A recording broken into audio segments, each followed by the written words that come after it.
Attention local government leaders, don't miss Fast Track 2025, Victoria's premier councillor leadership forum, happening Friday, May the 2nd.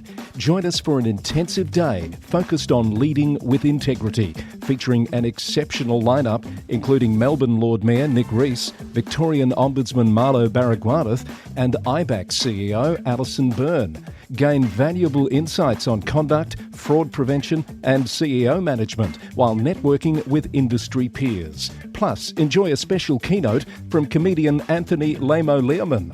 Fast Track 2025, equipping you with the tools to serve your community better. Register now at the VLGA website.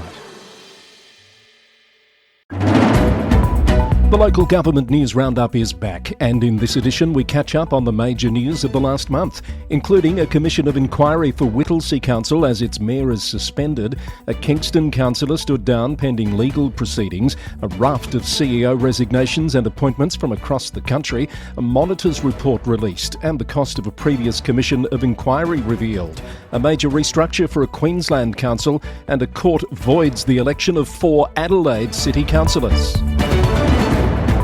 All of that and much more just ahead on this catch-up edition of the Local Government News Roundup. Hello, I'm Chris Eddy. Good to be back with you. The podcast is brought to you by the Victorian Local Governance Association, the national broadcaster on all things local government, with support from Symphony 3, simple, connected customer experiences.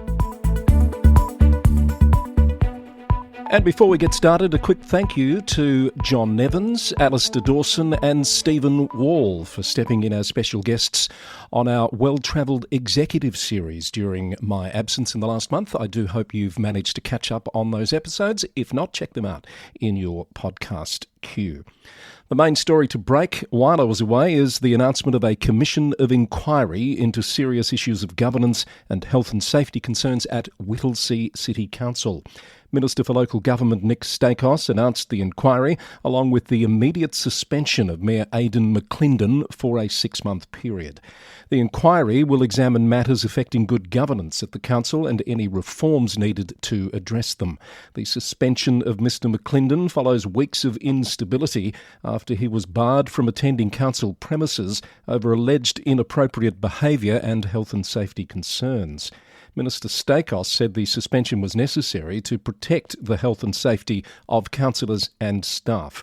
While the suspension is in place, Mr McClendon cannot perform the functions of a councillor or attend a council meeting. He has confirmed he's been stood down by the Governor in Council, which he called a largely unaccountable and disproportionately powerful committee. He said it was a dark day for democracy. Councillor Martin Taylor has since been elected as the new mayor of Whittlesea City Council at an unscheduled council meeting held last week. Councillor Taylor will serve until the 18th of November. Deputy Mayor Daniela Zinni will continue in her current role alongside the newly elected mayor. Councillor Taylor represents the South Morang ward and has emphasised his commitment to unity and community service in his new role. At the City of Kingston, Councillor Jane Agatan has been stood down from her role as a councillor under Section 229 of the Local Government Act. In a statement, CEO Peter Bean said Councillor Agatan must not perform the functions and duties of or exercise the powers of a councillor, including attending council meetings, delegated committee meetings or attending council premises, until the conclusion of the court proceedings. Under the Act, Councillor Agatan is stood down until the outcome of the court proceedings is finalised and next steps can be determined. Reporting on that from the Herald Sun, the Bayside News reported that Councillor Agatan appeared in court on the 7th of April, charged with breaching a personal safety intervention order and is due to face court in June. Carol Jeffs, the CEO of Cardinia Shire Council, has announced her resignation after nearly 7 years at the helm. Ms Jeffs will step down on the 4th of June to take up a new role as CEO of Uniting Vic Tas, one of the largest community service organisations in Victoria and Tasmania. The Mayor, Jack Kowalczyk, praised Ms Jeffs' leadership, describing her legacy as leaving extremely big shoes to fill. The council is now considering interim arrangements while it begins the recruitment process for a new CEO. At Hobson's Bay, the CEO Aaron van Egmond resigned and left the organisation last month. In a very brief statement, the council said he'd moved interstate for family reasons. Mr van Egmond and some other senior members of staff were suspended pending investigations into unspecified workplace issues since January. Former Wyndham Council and MAV CEO Kerry Thompson is currently serving as the council's acting CEO. Anne Howard has been appointed as the new CEO of Darebin City Council and has resigned her current role as CEO of Colac-Otway Shire. Mayor Christina Laris OAM announced the appointment last week, highlighting the experience that Ms Howard will bring to the role.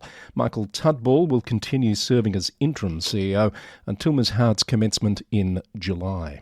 Mitchell Shire Council has announced the appointment of Mary Agostino as its new Chief Executive Officer. Ms Agostino has been serving as interim CEO since December. She has an impressive track record in senior executive roles since 2017 and was recognised as one of the LGRU 25 thinkers in local government worldwide. Mary has commenced in her role formally this month. And still more Victorian Council CEO news. At Benalla Rural City Council, Peter Keane has been appointed as the new CEO following a competitive selection process that drew more than 50 applicants. Mr Keane is a mechanical engineer and brings substantial experience from roles in Queensland and Western Australia. His most recent position was with the Council of Mayors South East Queensland, where he served as Director of Waste Portfolio Management Office. He will commence as Benalla's new CEO for a 4-year term on the 1st of May. And Horsham Rural City Council has appointed Gail Gatt as its new CEO following a competitive recruitment process. Ms Gatt brings extensive local government experience from her current role at Surf Coast Shire and previous positions at Wellington and Latrobe. She'll commence in the role on the 19th of May.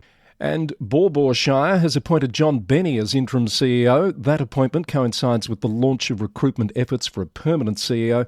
Mr Benny is, of course, the former CEO of the City of Greater Dandenong. He succeeds Cohen van der Velde, who served as interim CEO in recent months after the departure of longtime CEO Mark Dupay last year.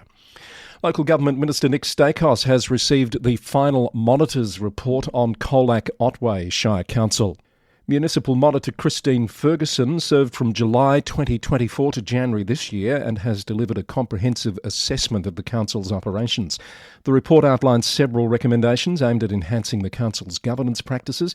Notably, Ms Ferguson expressed optimism about the new Councillor's willingness to accept guidance, suggesting that further intervention may not be necessary if the recommended improvements are implemented. The full report detailing the findings and recommendations has been made publicly available through the Local Government Victoria website. The Cobram Courier reported on the cost of a commission of inquiry into governance failings at Moira Shire Council that led to the appointment of administrators until 2028. Over $920,000 in inquiry costs were incurred by the council, with a further $760,000 spent on asbestos remediation. Susan Benedica has been appointed as a new administrator to join the Moira Shire Council panel of administrators alongside Chair Administrator Dr Graham Emmonson, PSM. With extensive experience across various councils, boards and advisory bodies in rural and regional areas, Ms Benedica brings valuable expertise in community-centred decision-making, leadership development and strategic planning to the role. She replaces Susanna Sheed on the panel after she stepped down from the position in January. We're catching up on some of the developments over the last month since our last edition of the Roundup. A few more stories out of Victoria from recent weeks. Hepburn Shire Council took a strong stance against what it described as escalating hostile behaviour on social media and through email communications. Mayor Don Henderson condemned the increasing incidents of offensive and threatening language directed at council staff and officers, announcing that such incidents will now be referred to police and relevant authorities. The council emphasised that it welcomed constructive feedback and healthy debate, but personal attacks and intimidating behaviour will not be tolerated. The escalation in behaviour follows the leaking online of an unofficial local government inspectorate report into issues surrounding the purchase and sale of the Rex Theatre in Daylesford, which resulted in significant financial losses for the council. The Mayor of Hobson's Bay, Daria Callender, called for the release of that local government inspectorate report, which was leaked on social media but never officially published. Mayor Callender argues that the report's release is crucial for transparency and could have helped prevent current issues at Hobson's Bay, while also seeking clarification on why it wasn't published in 2022. Northern Grampians Shire Council said it was investigating an incident where 3 dogs, 2 Rottweilers and a German Shepherd, attacked a family cat in stall, with the dogs being seized and taken to the local pound. The council called for witnesses to come forward, emphasising the importance of registering pets, noting that only one of the involved dogs was registered. That complicates their investigation and management of such incidents. A Victorian ALP policy committee has recommended loosening and eventually removing the cap on council rate increases, arguing that councils cannot adequately fund community services under the current system. But Local Government Minister Nick Stakos said there are no plans to change the fair go rate system, highlighting the average rate cap of 2.3% since its introduction, which he says has helped save money for Victorian households. More on that from the Herald Sun. Maribyrnong City Council urged the government to install filtration systems in the Westgate Tunnel's ventilation stacks, citing concerns over toxic fumes affecting the health and residents of Melbourne's inner west. The council's push came amid existing high rates of air pollution-related illnesses in the area and followed community protests. The Herald Sun reports on that as well. From the Star Journal, Greater Dandenong councillor and federal election candidate Rhonda Garrad filed a WorkSafe complaint against the Greater Dandenong Council, alleging systemic bullying and public humiliation. The conflict centres around Councillor Garrad's council leave and allowance during her election campaign.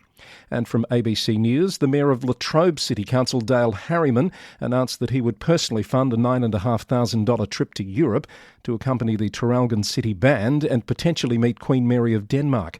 Following backlash over an initial plan to use ratepayer funds, the council voted to allow the mayor's ceremonial chains, valued at $50,000, to be taken on the trip, with hopes remaining for a potential future visit from the Australian-born Danish Queen. More Victorian news in brief. Greater Dandenong City Council voted down a proposed motion to explore having mayors and deputy mayors directly elected by the public rather than by councillors. That story was in the Dandenong Star Journal.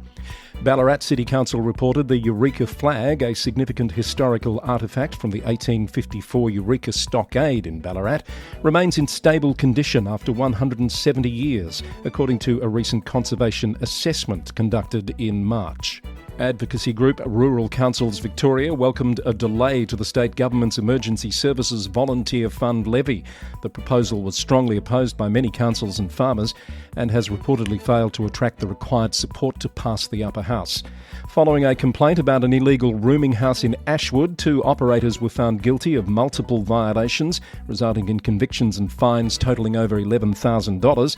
Monash Council emphasised its commitment to protecting vulnerable residents by ensuring rooming house operators comply with regulations that maintain reasonable living standards and prevent exploitation. Thank you for listening to this catch-up edition of the Local Government News Roundup, bringing you up to date on stories from the last month or so while our regular podcast has been in recess. Thank you to the Victorian Local Governance Association, the national broadcaster on all things local government and the principal supporter of the Local Government News Roundup, with thanks also to our supporting sponsor, Symphony 3, for simple, connected customer experiences. This edition comes to you during the final week of the federal election campaign in Australia. I'll have more on local government-related developments on that in our next edition. But just noting that the Australian Local Government Association has welcomed the Coalition's commitment to reinstate the Local Roads and Community Infrastructure Program at $1 billion per year if elected, which previously helped councils build and maintain vital community facilities and infrastructure. ALGA is advocating for $3.5 billion in formula-based funding across 5 key areas, including housing infrastructure, community facilities, road safety, emergency management and climate adaptation. Some New South Wales developments for you now. Jason Breton has been appointed as Liverpool City Council's CEO following a unanimous council vote. Mr Breton grew up in Liverpool's tough neighbourhoods and rose through the ranks of New South Wales Police to Detective Chief Inspector before transitioning to the private sector. His appointment follows a successful 12-month tenure as acting CEO and comes as the council faces significant challenges. The council experienced an unprecedented spike in code of conduct complaints, reaching 67 since September, a dramatic increase from just 5 complaints in the previous year. According to the Sydney Morning Herald, processing costs to deal with the complaints have been estimated at $346,000. It reported that the situation is largely driven by ongoing tensions between Mayor Ned Manoon and Councillor Peter Rostevsky. The matter is expected to come under further scrutiny during upcoming public inquiry hearings scheduled for June. Liverpool Plains Shire Council has appointed Kian Middleton, a qualified legal and business professional with prior experience at the council, as its new general manager. Mayor Ken Cudmore highlighted Mr Middleton's vision for improving council performance, financial sustainability and developing the visitor economy, noting he received unanimous support from councillors. Mr Middleton was most recently the Deputy General Manager at Narrandera Shire Council. Stay with us. We'll be right back. Hey there, I'm Aviva Klompus. The news moves fast, and it's not easy to cut through the noise and understand what really matters. Okay, guys, we got to get off the roof. So sorry to interrupt. We do now have... That's why twice a week I sit down with former Israeli ambassador to Washington, Dr. Michael Oren, and other leading voices to dig beyond the headlines. It is happening fast. This is not something that's... Let us go back, a 30,000-foot moment. Subscribe to Boundless Insights wherever you get your podcasts.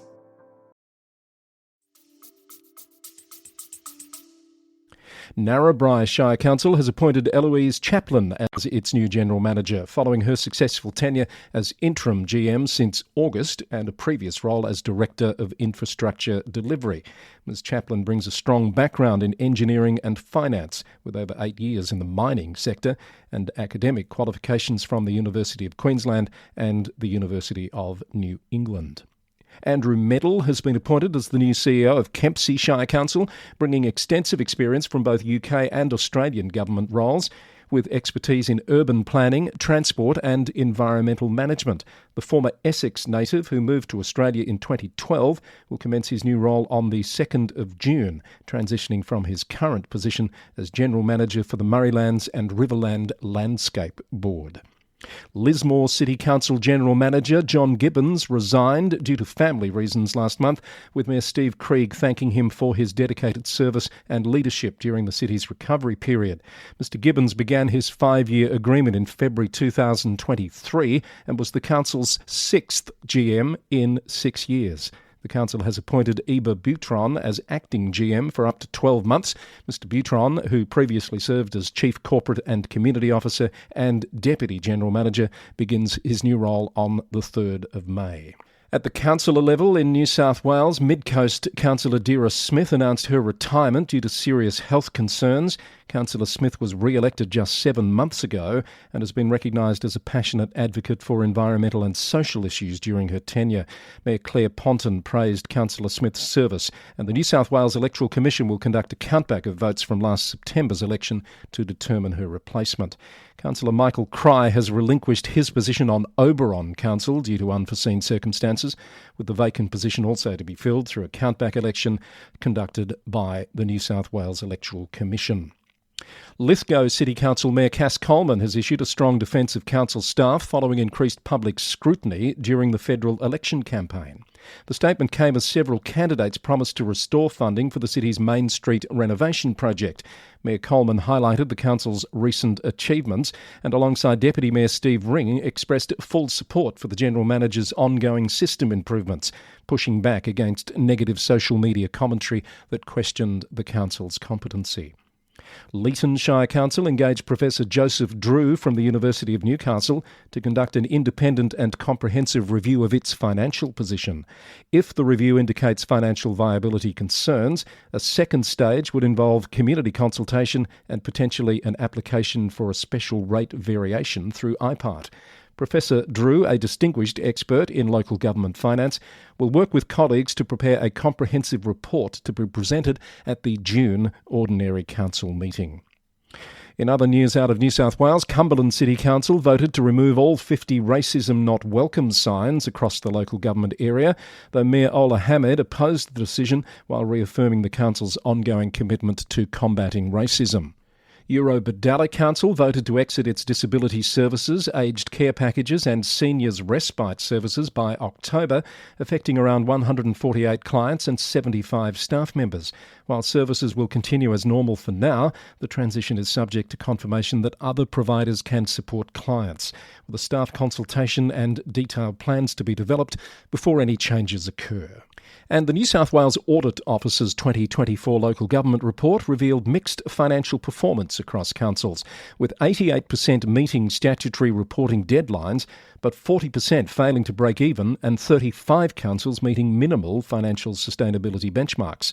While most councils received unqualified audit opinions, concerns persist around cybersecurity controls and financial sustainability, leading to recommendations for reduced reporting burdens and improved financial processes.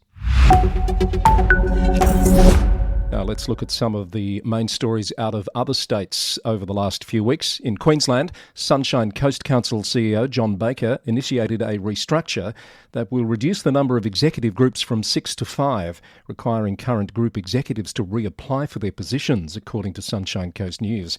The restructure was unanimously supported by councillors and aims to enhance financial sustainability and improved organisational responsiveness to community needs. The transition is expected to continue throughout this year. Noosa Council CEO Larry Sengstock last month called for community patience as some council services continued to be impacted by protected industrial action. His plea came after negotiations stalled on a new certified agreement for council staff. He said delays in responding to some customer requests were likely as the action continued. Conciliatory meetings before the Queensland Industrial Relations Commission have commenced, and further talks are scheduled for the 7th of May. The City of Moreton Bay defended its enforcement of local laws prohibiting camping on public land at Eddy Highland Park, where 12 rough sleepers were issued compliance notices and offered referrals to homelessness services and the Department of Housing and Public Works. The council maintained that public spaces are not suitable for habitation and is working with federal and state governments to advocate for better accommodation solutions, including overnight shelters. And a summary of audit results for Queensland's 77 councils released by the Queensland Audit Office found that 64 had completed their financial statements by the statutory deadline, with more than two-thirds doing so in the last 2 weeks of October or missing the deadline entirely. The Audit Office said it continued to find more weaknesses in information systems and a deterioration in the sector's control environment. Launceston councillors have passed a vote of no confidence in Mayor Matthew Garwood following controversy over his social media post with American singer Ronnie Radke. The Pulse Tasmania reported that the motion passed 5 votes to 3, while Councillor Garwood took responsibility for the incident and its negative impact on the council. The no confidence vote is only a political statement, and he'll remain mayor unless he chooses to step down. In South Australia, 4 Adelaide City Councillors have been removed from their positions after a judge declared the 2022 Central Ward election result was void due to illegal practices. ABC News reported the ruling came after an investigation into unauthorised collection of ballot papers from apartment buildings. The decision affected all 4 elected members of the Central Ward, including Jing Lee, who won the contested seat by just 24 votes. The Electoral Commission of South Australia will conduct a supplementary election expected to take approximately 3 months after the electoral roll closes on the 30th of May. Former councillor Alex Hyde, who initiated the legal challenge, has indicated he won't contest the new election. Some affected councillors, including Deputy Lord Mayor David Elliott and Carmel Noon, have announced their intention to run again. Lord Mayor Jane Lomax-Smith said the regular council meetings will continue with the remaining 7 elected members. Per the Adelaide Advertiser, Mitcham councillor Darren Cruz has been found by South Australian Ombudsman Emily Strickland to have committed misconduct by remaining in a council meeting where his own behavioural breaches were being discussed. The misconduct stemmed from two previous incidents in 2023, where Councillor Cruz had interactions with ratepayers, one involving a refusal to stand for an acknowledgement of country and another regarding his response to a childhood photo found online. Following the Ombudsman's investigation, Councillor Cruz was required to make a public apology, receive a reprimand and attend training as consequences for failing to declare a material conflict of interest during a meeting. And Mount Gambier councillor Kate Amoroso resigned with immediate effect last month. Ms Amoroso was elected to council in November 2018 and served for 6.5 years. The council said it will not be required to fill the casual vacancy created by the resignation. And in Western Australia, James Trail, the CEO of the Shire of Coolgardie, submitted his resignation, which was formally acknowledged at a special council meeting on April 22. Aaron Cook will continue as acting CEO while the council considers its position. Shire President Malcolm Cullen said the outcome is a turning point and an opportunity to focus on the Shire's recovery plan. Mr Trail was suspended from his position in November while an independent investigation was conducted into allegations of workplace cultural issues, according to ABC News. Lisa Clack has been appointed as the first female CEO of the town of Cambridge, bringing over 25 years' experience across local and state government, including her recent role as the town's Director of Corporate and Commercial Services. The appointment was announced after a council decision on the 15th of April, and Ms Clack commences her new role this week. And finally to the Northern Territory, where West Arnhem Regional Council has appointed Catherine Claire Murray as its new CEO, bringing her extensive experience in Indigenous leadership to the role. Ms Murray aims to focus on community-led outcomes, economic sustainability and building strong partnerships, while replacing Andrew Walsh, whose tenure strengthened community connections, according to a story from NT News, which also reported that Palmerston City Councillor Danielle Everly resigned effective April 12. The council is considering options to fill the vacancy ahead of the August local government elections. The resignation follows a dispute over her media appearances, discussing a constituent's assault case, citing feelings of being restricted in her ability to speak freely about community issues. But the council has confirmed her media comments were not in breach of its media policy.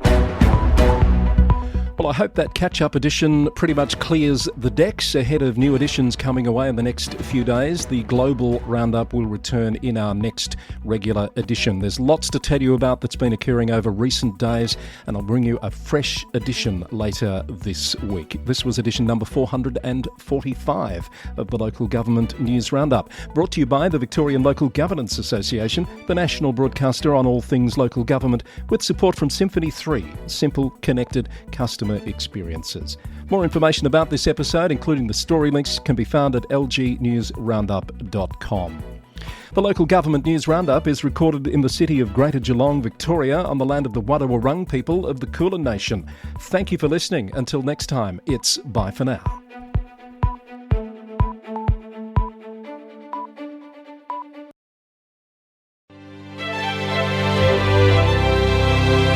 I'm thrilled to welcome Symphony 3 to the Local Government News Roundup family. If you're a local council, you know how challenging it can be to manage data across all your different systems. That's where Symphony 3 comes in. They've developed Smart Glue, a platform that integrates over 55 council systems, automating data flow without the need for manual work. It turns confusion into simplicity.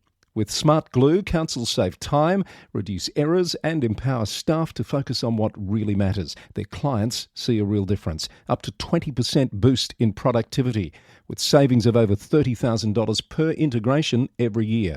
Symphony 3 helps councils work smarter, faster and more efficiently, all while better supporting the communities they serve.